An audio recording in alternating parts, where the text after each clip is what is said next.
Anteriormente en vídeos atrás les había hablado de aquel suscriptor que en un comentario me dejó la idea de hablar acerca de los personajes tóxicos. Hice un vídeo al respecto, toqué a algunos personajes y las razones por las que mayormente se les considera tóxicos. Igualmente hay un vídeo hablando de las relaciones tóxicas o abusivas que les voy a dejar en las tarjetitas de este vídeo. Antes de iniciar, quiero decirles que este es únicamente mi punto de vista acerca de este prototipo de personaje y lo que pienso de él. Voy a hablar acerca de ciertos aspectos psicológicos que yo he notado que comparten, y algunos ejemplos de esto. Esto no quiere decir que si aparece tu personaje favorito en este vídeo automáticamente debe dejarte de gustar, o que estés mal al gustarte ese personaje, es simplemente visibilizarlo y poner los puntos claros. Si no conocen algunos personajes con gusto, les proporcionó las obras y plataformas oficiales para leer esas historias para su gusto personal. No voy a criticar sus gustos, no son mejores o peores porque les gusten personajes así, se hará con respeto y poquita comedia, ya saben cómo soy. Si van a opinar de algo visto aquí, háganlo con respeto. Si veo algún comentario faltándole al respeto a alguna persona con estos gustos o mandándolas a terapia por sus gustos, los voy a bloquear y eliminar el comentario, están advertidos. Con esto fuera, podemos comenzar.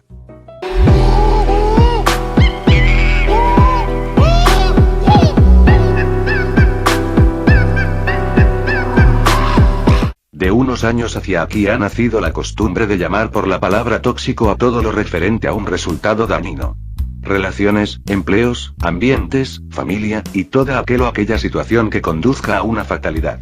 En palabras que la chaviza entienda. Las banderas rojas o alarmas que pueda atraer las situaciones de la vida diaria que haga que te alejes de personas, cosas o situaciones. Desde que tenemos uso de razón hemos tenido contacto con personajes que tienen actitudes cuestionables que no hemos notado, ya sea por inocencia o ignorancia. Antes no había esta nueva onda de ver las dos caras de la moneda y el imperio de los social justice warriors, o bien, los progres, queriendo ver el lado positivo y negativo de las cosas de antaño y las cosas de 2021, 2022. Hay muchas chicas que incluso se quejan de esta nueva forma de ser críticos con lo que consumimos, pero es por algo que yo creo que muchos están ignorando porque lo hacen con mucha libertad, y es la normalización. Me extenderé en el tema más adelante para concentrarnos por el momento en qué es lo que hace tóxico a un personaje en contextos románticos.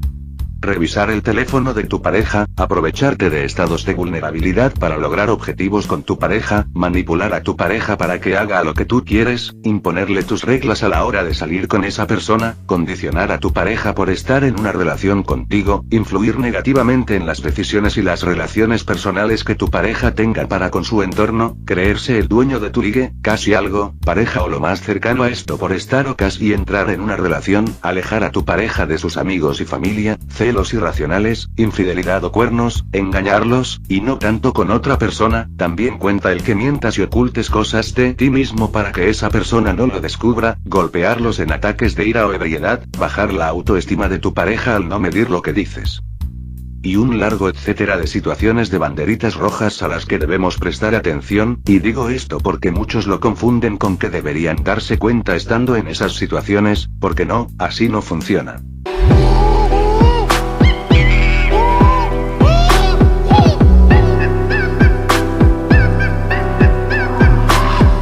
Ejemplos de esto hay muchísimos y los conocemos muy bien, como se mencionó en el vídeo anterior. Fuertes ejemplos de estos son Usami Akihiko de Yunjou Romántica, Junta Azumaya de Takareta y Otoko, Eiri Yuki de Gravitation, Takano Masamune de Sekai Ichihatsukoi, Ryouma Ichijou de Love Stage, Kaido Haru de Super Lovers, Anji Won de Vidya y Alex, Go Yaoi de Yours to Claim, Yoon Seung-ho de Painter of the Night, Choi Yoon de Love or Hate, Yo Seung Leon de Even If Don't Love Me, Park Do-jin de Love is an Illusion, Choi Yule de Anes y Target, y un largo etcétera. También es de conocimiento generalizado la razón por la que los personajes anteriormente mencionados aparecen aquí, en palabras peyorativas. Ser una mierda con sus parejas o los casi algo, ligue, interés amoroso, etc., varía según el contexto. Todos ellos encajan en alguna parte del counter de la toxicidad que dependiendo de la acción que cometan puede ser algo de extremo cuidado al grado de incluso recurrir a temas legales para que se alejen completamente de sus objetivos amorosos entre muchas comillas.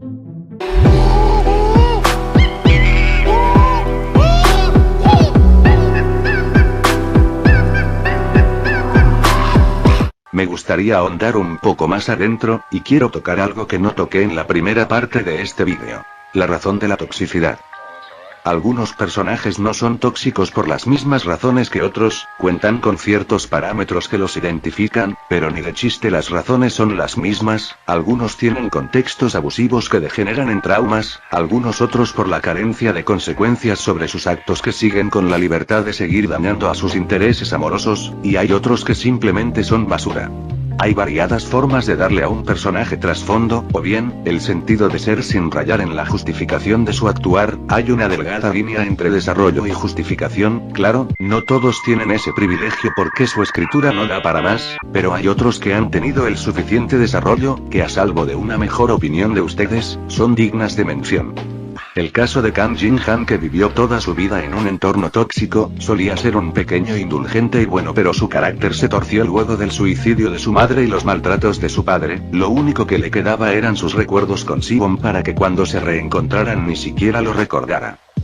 Takano Masamune, que era totalmente indiferente con el resto de personas hasta que Ritsu se cruzó en su camino, todo esto justo cuando pasaba por el divorcio de sus padres a una edad vulnerable, creyó que era buena idea usar y destruir a alguien amable y bonachón simplemente porque él no era feliz, solo para que cuando se enamoró lo abandonaran por un malentendido que lo persiguió por 10 años.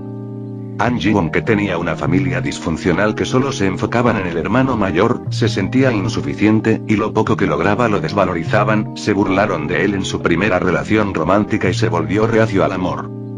Incluso de Usami Akihiko, que desde pequeño tuvo una familia disfuncional y jodida que se empeñaban en cagarle la existencia, se topó con un depravado que abusaba de él cuando era un niño, y el primer hombre del que se enamoró se casó con una mujer. Tuvo la suerte de encontrar a Misaki cuando eso pasó y aferrarse a la oportunidad que la vida le ofrecía para volver a amar. Con esto no se da a entender que ciertas situaciones son más entendibles o justificables por el hecho de ser usadas como trasfondo, sino que debemos separar contextos para no caer en la generalización, y por ende, en los sesgos. Ahora bien, algunas personas, por el actuar de estos personajes, dicen que solo podría entenderse en caso de ser unos psicópatas, sociópatas o dañados mentales de algún tipo para justificarlos, porque sus acciones son en muchas ocasiones extremistas. Algunos de los trastornos que se pueden ver reflejados son: trastorno psicópata. Una afección mental por la cual una persona tiene un patrón prolongado de manipulación, explotación o violación de los derechos de otros sin ningún remordimiento. Trastorno sociópata. Afección mental que se caracteriza por el desinterés hacia otras personas.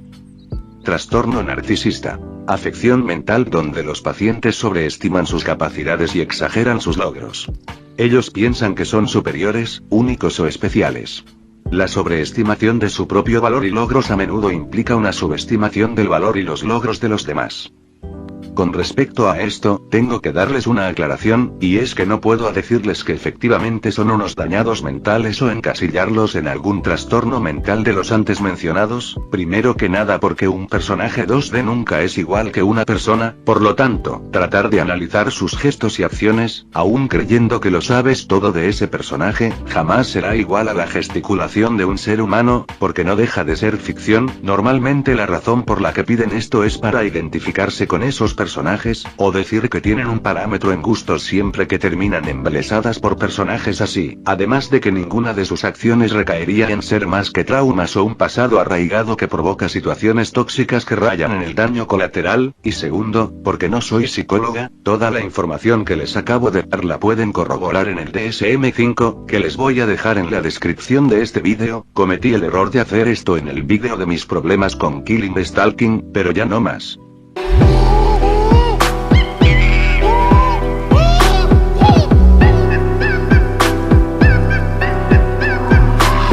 Entonces se preguntarán, si no se puede psicoanalizar personajes y solo son políticamente incorrectos o de dudosa moralidad, ¿bajo qué parámetros argumento lo que está bien o mal con las actitudes o personalidades de los personajes antes mencionados? Es el sencillo hecho de que cuando hablo de estos personajes y lo que me molesta tanto o aborrezco de ellos, no son en sí los personajes, son los contextos que manejan, que en muchas ocasiones pueden ser extrapolables a la vida real. Justamente esto es lo que provoca la normalización de situaciones así llevados a cabo por personajes tóxicos. Muchas personas abundan ahí afuera diciendo que no mezclemos la realidad con la ficción, pero como les dije antes, no se trata de mezclar mundos o darles derechos a personajes 2D, sino en lo aplicable que son a la vida real muchas de las situaciones expuestas ahí, es decir, que sí suceden, y está cabrón porque ese mismo pensamiento mediocre les hace perder la empatía, no al pixel, sino a la situación desagradable y dañina que plasman.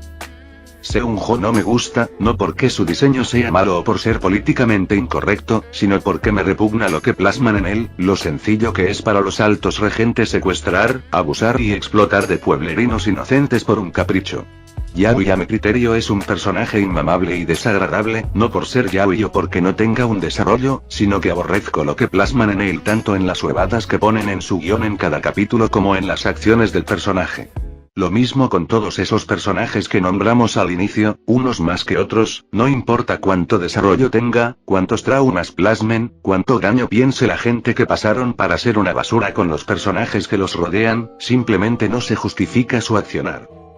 Lo peor de todo es que muchas de las autoras que apelan a este tipo de temas en sus obras ni siquiera los explotan bien, como este mano de aquí, Yours Tokleim, que tiene todas las bases de hablar sobre los noviazgos abusivos o las relaciones tóxicas con todas las consecuencias que llega a traer emocionalmente algo así, y se limita en ser una historia básica más que pudo tenerlo todo para demostrar la causa y consecuencia, pero pues, eso no vende. O esta otra de aquí, Even If Don't Love Me, que tiene dos coprotagonistas abusivos y lo único que hace que te preguntes es, ¿cuál es peor opción? Y mejor no hablemos de estas dos de aquí, El amor es una ilusión y la historia de Josik, que por el hecho de ser en Prego Megaverse mucha gente los justifica porque tienen características diferentes a una relación homosexual normal y silvestre por el tipo de universo que manejan, que por cierto está cargado de discriminación y abuso. Es verdad, la ficción no está para ser educativa o siempre mostrar realismo, pero ya si no hay originalidad en estas, de menos hagan algo diferente o trate los temas como se debe si los van a incluir, porque todo recae en lo mismo, el mismo prototipo de personaje dañino en una historia condescendiente que no muestra riesgos o consecuencias de acciones. Eso es lo que envía el mensaje incorrecto a quien los lee. La mala escritura y la carencia de causa-efecto en las obras, es una culpa compartida entre el autor de las obras y los lectores, el autor por no escribir bien sus obras y el lector por estar viendo una historia con temáticas que no puede manejar por andarse haciendo los valientes. Por último, los personajes tóxicos son eso, personajes, está bien incluirlos en historias porque al final de cuentas es un arquetipo básico que siempre funciona, el detalle es saber usarlos. Hay historias como Black Lotus que supo explotar bien el canon del personaje tóxico y lo desarrolló al 100%, es el perfecto ejemplo de que sí se pueden escribir buenas historias con ese arquetipo. Para las chicas que les gustan los personajes así, quiero que sepan que no pasa nada, son sus gustos, como siempre digo, el problema no es que te guste, el problema es justificarlo como si las porquerías que hacen estuvieran bien o sus traumas justificaran sus pendejadas. De resto, sigan con sus gustos libremente, pero háganlo conscientes de lo que esos personajes hacen, no traten de defenderlos porque está cabrón. ¿Te gusta algún personaje de los antes mencionados? Está perfecto, todos tenemos nuestros gustos y no pasa nada, son eso, gustos. Eso fue todo por el vídeo de hoy, espero que les haya gustado. Recuerden que si van a comentar algo háganlo con respeto, una falta de respeto en falso y les elimino el comentario. Dejen su like y suscríbanse para no perderse de los últimos vídeos del canal. Bye.